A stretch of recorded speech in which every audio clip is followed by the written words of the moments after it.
Hello viewers, myself Preeti Dhankar, Assistant Professor in DAV Girls College. Our today's topic is about various elements which are found in blood. तो आज का हमारा विषय है रक्त में पाए जाने वाले विभिन्न तत्व, और ये न सिर्फ BA home science human physiology के लिए बल्कि बीएससी होम साइंस के लिए भी अति अनिवार्य विषय है।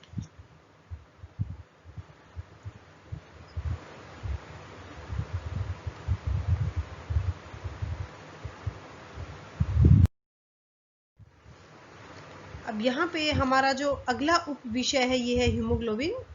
तो हीमोग्लोबिन जैसा कि नाम से ही विदित है, हीमो प्लस ग्लोबिन। अब हीमेटिन का मतलब है लौह पदार्थ और ग्लोबिन का मतलब है प्रोटीन, यानी कि ये लौह पदार्थ और प्रोटीन के मिलने से हीमोग्लोबिन बनता है। और हीमोग्लोबिन हमारे रक्त का एक मुख्य घटक है। अगर हीमोग्लोबिन की कमी हो जाएगी तो हमारे रक्त में संपूर्णता नहीं रहेगी, रक्त का निर्माण नहीं होगा। रक्त का निर्माण नहीं होगा तो खून की कमी हो जाएगी। तो इसीलिए कहा गया है कि हीमोग्लोबिन की कमी से शरीर में अनीमिया यानी कि खून की कमी हो जाती है।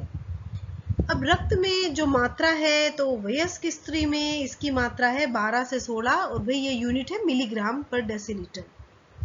और जो वयस्क पुरुष है उसमें जो मात्रा है ये है 14 से 18 मिलीग्राम पर डेसीलीटर।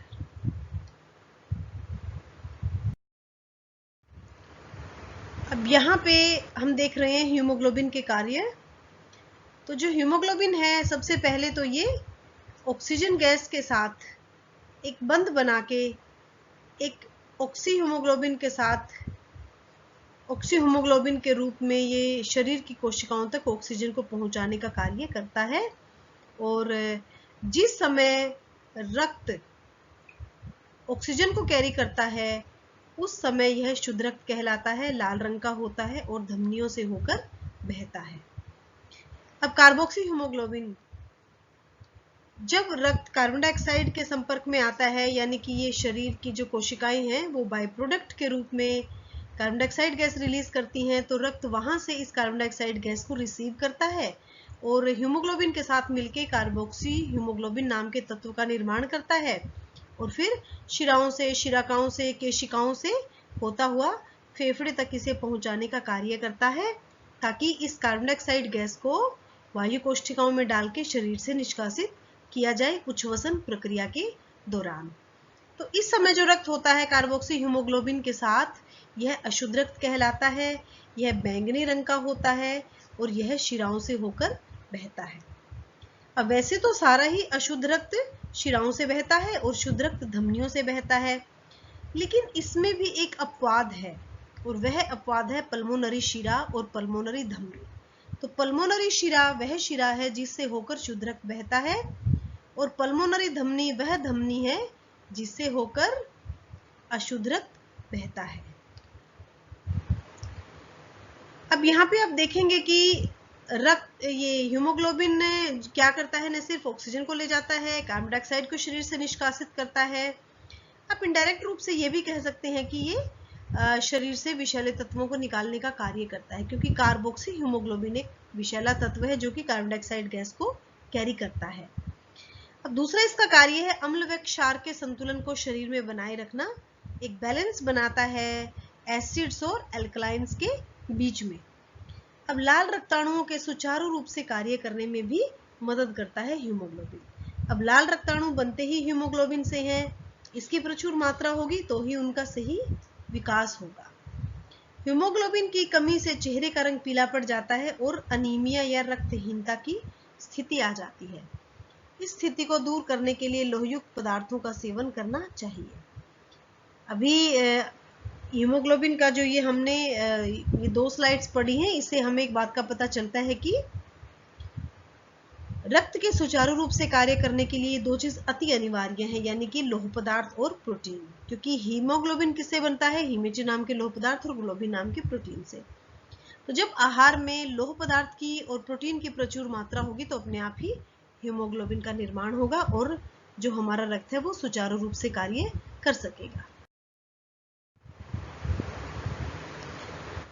अब अगला जो हमारा उप विषय है यह कोलेस्ट्रॉल के बारे में। कोलेस्ट्रॉल चिकनाई युक्त पदार्थ होता है और जब आप आहार में चिकनाई युक्त पदार्थ का सेवन करेंगे तो कोलेस्ट्रॉल की भी उत्पत्ति होती है। अब यह मिलता कहाँ है कोलेस्ट्रॉल? एक तो हमारी त्वचा के नीचे, जो हम कहते हैं ना कि मोटापा है, तो ये कोलेस्ट्रॉल के कारण होता है। तंत्रिका के चारों तरफ, मस्तिष्क में भी, जो हमारा लीवर है, जो हमारे गुर्दे हैं, इनमें भी पाया जाता है। वसा दो प्रकार की होती है, संतृप्त वसा और असंतृप्त वसा। संतृप्त वसा जो कि रूम टेम्परेचर पे सॉलिड होती है, जैसे कि डालडा घी है, देसी घी है, और असंतृप्त वसा यह रूम टेम्परेचर पे तरल अवस्था में होती है, जैसे कि विभिन्न प्रकार के वानस्पतिक तेल हैं या फिर जो जांतव तेल है। अब संतृप्त वसा से अधिक मात्रा में कोलेस्ट्रॉल की उत्पत्ति होती है, तो इसीलिए इसे थोड़ा अवॉइड किया जाता है ताकि जो हृदय संबंधी रोग है वो उत्पन्न ना हो सके। रक्त में कोलेस्ट्रॉल मुख्यतः दो प्रकार की पाई जाती है, एक तो निम्न घनत्व वाली यानी कि लिपोप्रोटीन, और दूसरी उच्च घनत्व वाली यानी कि HDL। तो ये हमारा निम्न घनत्व वाली यानी कि लो डेंसिटी लिपोप्रोटीन और उच्च घनत्व वाली यानी कि हाई डेंसिटी लिपोप्रोटीन। तो आपने नाम सुने हैं HDL, LDL, अब हम उनको डिस्कस करेंगे। अब जो LDL है, नाम से ही जैसे इंगित है कि निम्न घनत्व यानी कि छोटे आकार की होती है, तो यह कोलेस्ट्रॉल ज़्यादा नुकसानदायक होगी क्योंकि ये हमारे रक्त के अंदर घुल के हर जगह पे पहुंच जाती है। इसका स्तर बढ़ने से हृदय रोगों की उत्पत्ति का ये एक कारण होती है, या हृदय रोगों की उत्पत्ति होती है। रक्त में इसकी मात्रा 70 से 200 मिलीग्राम पर डेसीलीटर पाई जाती है, इसे बुरी कोलेस्ट्रॉल कहा जाता है। उच्च घनत्व लिपोप्रोटीन ये शरीर के लिए लाभदायक होते हैं। इनका सामान्य स्तर 30 से 95 मिलीग्राम पर डेसीलीटर होता है और ये हमारे शरीर को रोगों से लड़ने में मदद प्रदान करते हैं।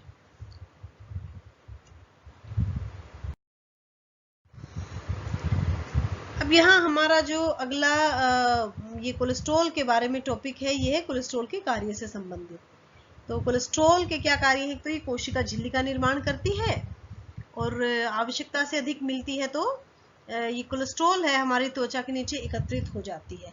अब वैसे तो ये मोटापे का कारण होती है, लेकिन ये हमारे शरीर को आघातों से बचाती है और हमारे शरीर के तापमान को नियंत्रित करके रखती है। यह तंत्रिका के चारों तरफ भी एक आवरण के रूप में विद्यमान रहती है और हमारी त्वचा में पाए जाने वाले जो ये 7 डिहाइड्रोकोलेस्ट्रॉल है, ये सूर्य की अल्ट्रावायलेट किरणों के साथ मिलकर विटामिन डी के निर्माण में और स्टेरॉल्स के निर्माण में मदद करता है।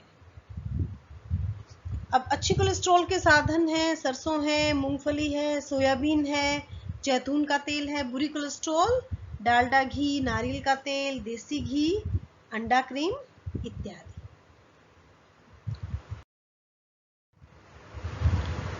अब यूरिया, जब हम प्रोटीन युक्त आहार ग्रहण करते हैं तो पाचन के पश्चात अमीनो अम्ल में बदलते हैं और ये अमीनो अम्ल यूरिया का निर्माण करते हैं।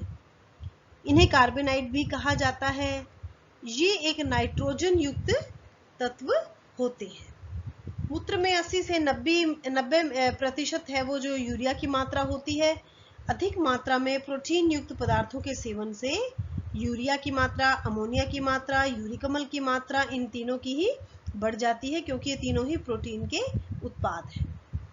रक्त में यूरिया की सामान्य मात्रा बच्चों में 15 से 45 मिलीग्राम पर डेसीलीटर और वयस्क में 20 से 45 मिलीग्राम पर डेसीलीटर। मूत्र में जो यूरिया की मात्रा है उसका परीक्षण करने के लिए अब कुछ टेस्ट है। 100 क्यूबिक सेंटीमीटर पानी 100 क्यूबिक सेंटीलीटर पानी में 15 ग्राम यूरिया मिला के रोगी व्यक्ति को पिलाने के लिए दिया जाता है और 1 घंटे 2 घंटे के बाद इसकी रक्त में डेंसिटी की जांच की जाती है।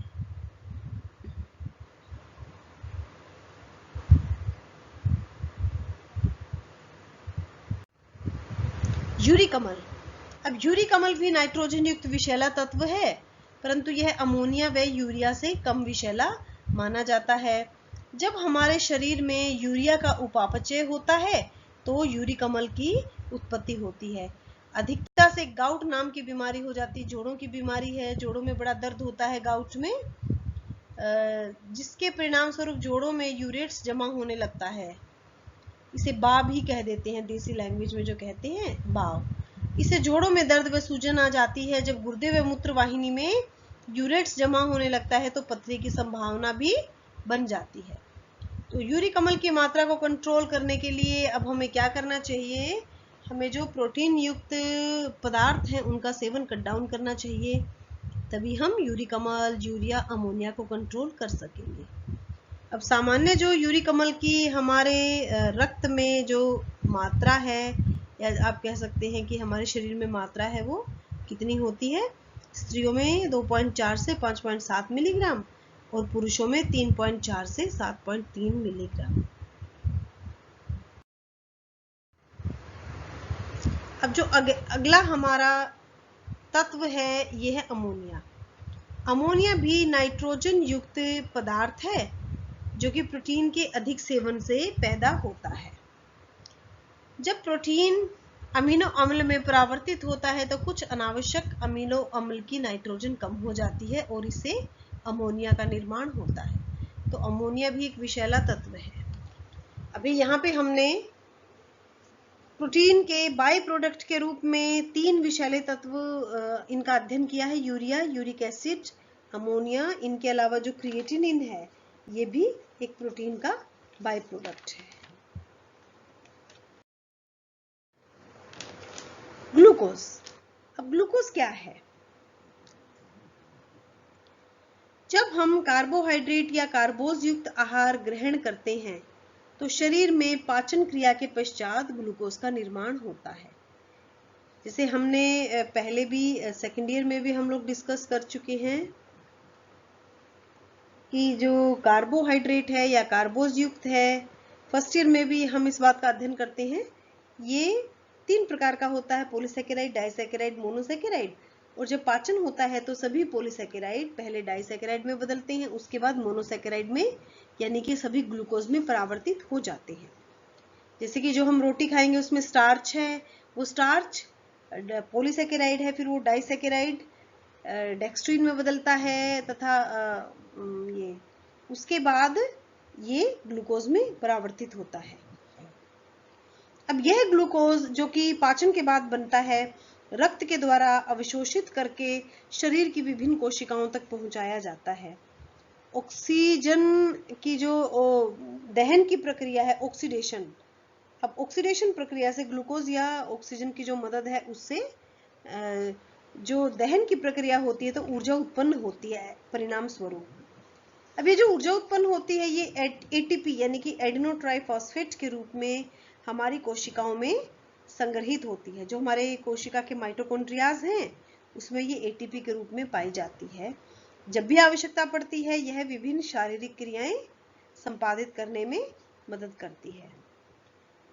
अब आवश्यकता से अधिक जो ग्लूकोज है वो इंसुलिन हार्मोन की मदद से ग्लाइकोजन में बदल जाता है और फिर यकृत में एकत्रित हो जाता है। यह इंसुलिन हार्मोन अग्नाशय की द्वीपिकाओं के द्वारा उत्पन्न किया जाता है।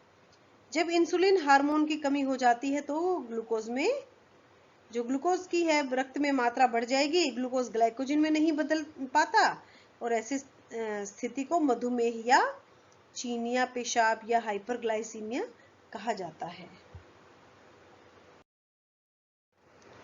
अब है ग्लूकोज की मात्रा। तो भाई जो हमारे रक्त में ग्लूकोज है उसको नापने के लिए अलग अलग प्रकार के टेस्ट किए जाते हैं, क्योंकि ये तो आपको पता ही है कि आवश्यकता से अधिक मात्रा में अगर ग्लूकोज हमारे रक्त में होगा तो जैसे कि रक्त तो पूरे शरीर में सप्लाई होता है, चाहे वह मस्तिष्क लगा लो या चाहे वह कोमल अंग लगा लो, तो उन सब में ग्लूकोज की मात्रा ज्यादा जाएगी तो धीरे धीरे करके ये काम करना बंद कर देते हैं। अब इसीलिए जैसे चिड़चिड़ापन होना, ब्लड प्रेशर बढ़ना, चक्कर आना, तो ये सब इससे जुड़े लक्षण हो सकते हैं।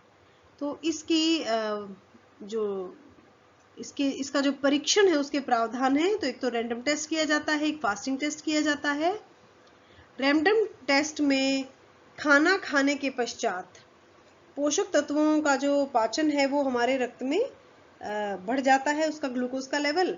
तो यह टेस्ट खाने के 12 घंटे के बाद किया जाता है, रैंडम टेस्ट। और इसमें ग्लूकोज की सामान्य मात्रा 100 से 140 मिलीग्राम पर डेसीलीटर रखी जाती है।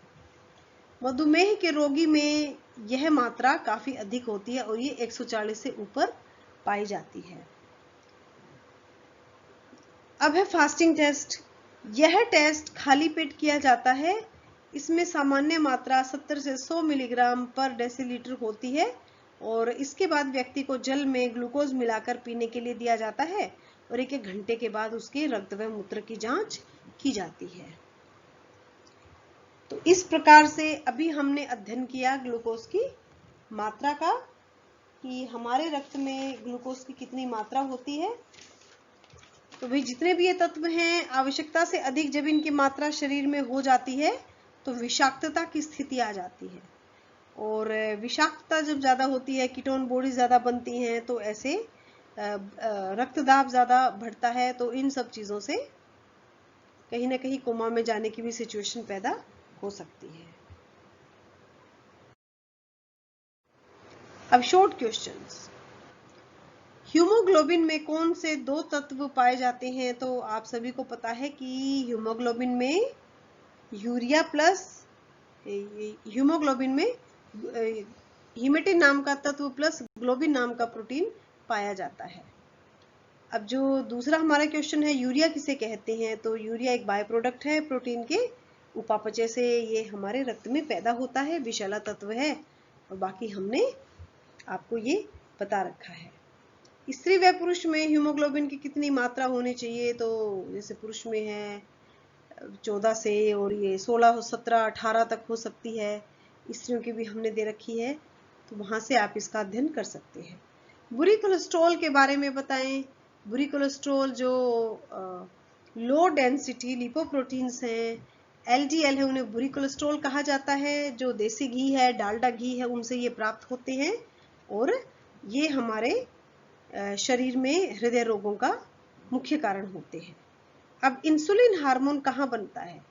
तो भी जो हमारी पैनक्रियाज हैं वहां पे उनकी लैंगरहैंस की द्वीपिकाओं में इंसुलिन हार्मोन का निर्माण होता है।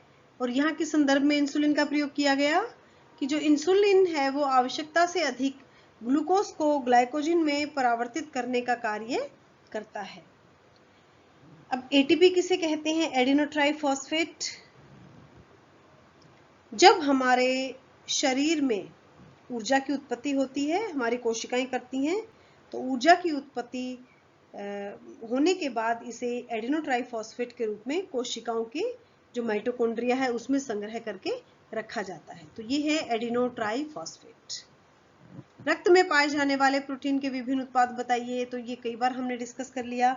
यूरिया है, यूरिक एसिड है, अमोनिया है। तो ये कुछ एक प्रोटीन के विभिन्न उत्पाद हैं जो कि रक्त में पाए जाते हैं। इसके अलावा क्रिएटिनिन भी, जैसे हमने आपको बताया था, वो भी रक्त में पाया जाता है। अब रक्त में यूरिक अम्ल की मात्रा, तो भाई जितनी भी मात्राएं हैं सब हमने अपनी स्लाइड्स में दे रखी हैं, आप वहां से इनका अध्ययन कर सकते हैं।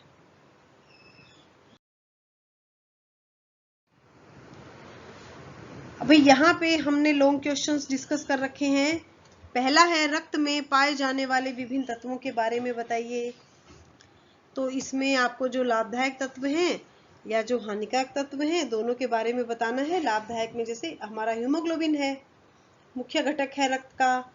और इसके अलावा जो प्रोटीन से पैदा होने वाले विभिन्न तत्व हैं जैसे कि यूरिया है, यूरिक एसिड है, अमोनिया है, इनके बारे में आप डिटेल में बता सकते हैं।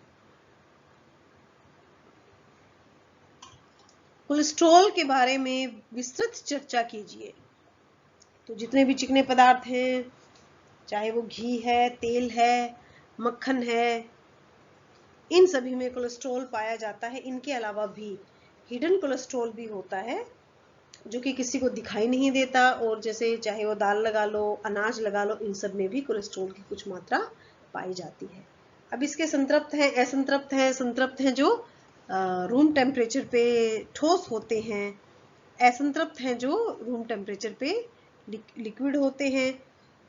अब जो संतृप्त वसीय अम्ल है, ये हाइड्रोजनेशन प्रोसेस के द्वारा असंतृप्त है वो संतृप्त में परावर्तित किया जा सकता है, और वही डालडा घी ऐसे ही बनाया जाता है। रक्त में प्रोटीन के कौन से उत्पाद पाए जाते हैं, विस्तृत रूप से बताएं। तो ये भी हम कई बार डिस्कस कर चुके।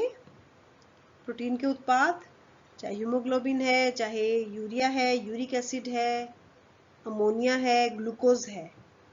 यूरिया की विस्तृत जानकारी दें। यूरिया वही प्रोटीन का बाय प्रोडक्ट है और विषैला तत्व है यूरिया। बाकी इसकी मात्रा वगैरह भी हमने दे रखी है। ग्लूकोज की रक्त में मात्रा पर चर्चा करें। तो ये जितनी भी मात्राएं हैं ग्लूकोज की, ये हम स्त्री और पुरुष दोनों की डिस्कस कर चुके हैं। और ये मात्रा अगर आवश्यकता से अधिक बढ़ जाए तो वही कि आप डायबिटीज के बारे में फिर एक्सप्लेन कर सकते हैं, और कम रहने से भी इससे मूर्छा आ जाती है। और ऐसा अक्सर होता है जब कोई इंसुलिन के इंजेक्शंस लेता है ना, तो कई बार अगर नहीं खाना टाइम से खा पाओ और इंसुलिन का इंजेक्शन ले लो, तो जो ग्लूकोज का लेवल है वो निम्न मात्रा से भी नीचे चला जाता है, जो कि फिर आगे चल के थोड़ा बेहोशी का या कोमा में जाने का कारण बन सकता है। यूरिक अम्ल व अमोनिया के बारे में बताएं। तो भाई दोनों ही प्रोटीन बाय प्रोडक्ट है, बाकी आप स्लाइड्स पे से डिस्कस कर सकते हैं। हमारे आहार का रक्त पर क्या प्रभाव पड़ता है। तो भी आहार का तो रक्त पे पूरा ही प्रभाव पड़ेगा। आप लोह युक्त पदार्थ नहीं लेंगे, आपका हीमोग्लोबिन नहीं बनेगा।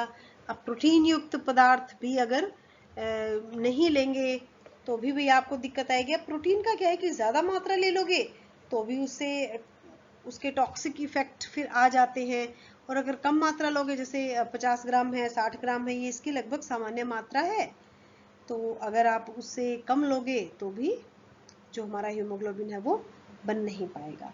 बाकी प्रोटीन के ज़्यादा डाइट लेने से भी यूरिया बनेगा, यूरिक अम्ल बनेगा, जिससे गाउट हो जाता है, और अमोनिया की भी मात्रा इसमें बढ़ जाएगी। तो आहार का सीधा रक्त पर प्रभाव पड़ता है।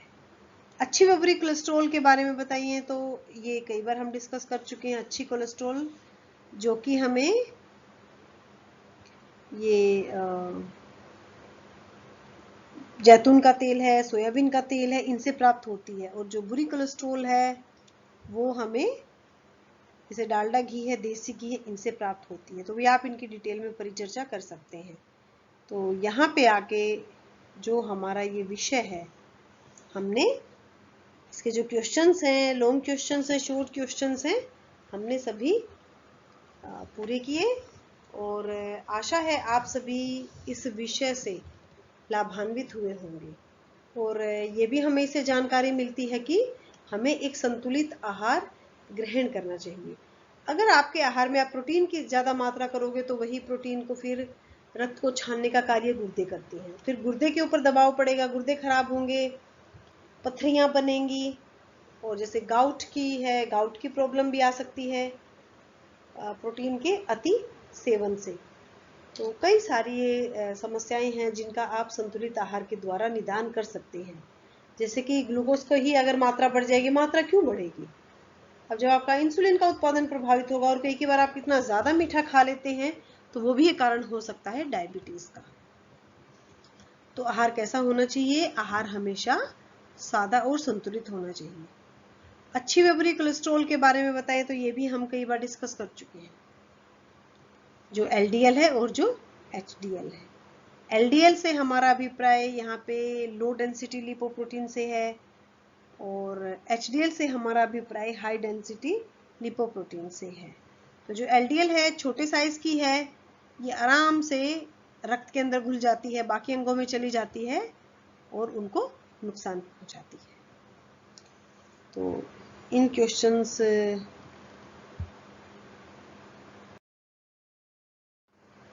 के बाद अब हम आपको धन्यवाद करना चाहेंगे और आशा है कि आप इस विषय से काफ़ी लाभान्वित हुए होंगे। धन्यवाद।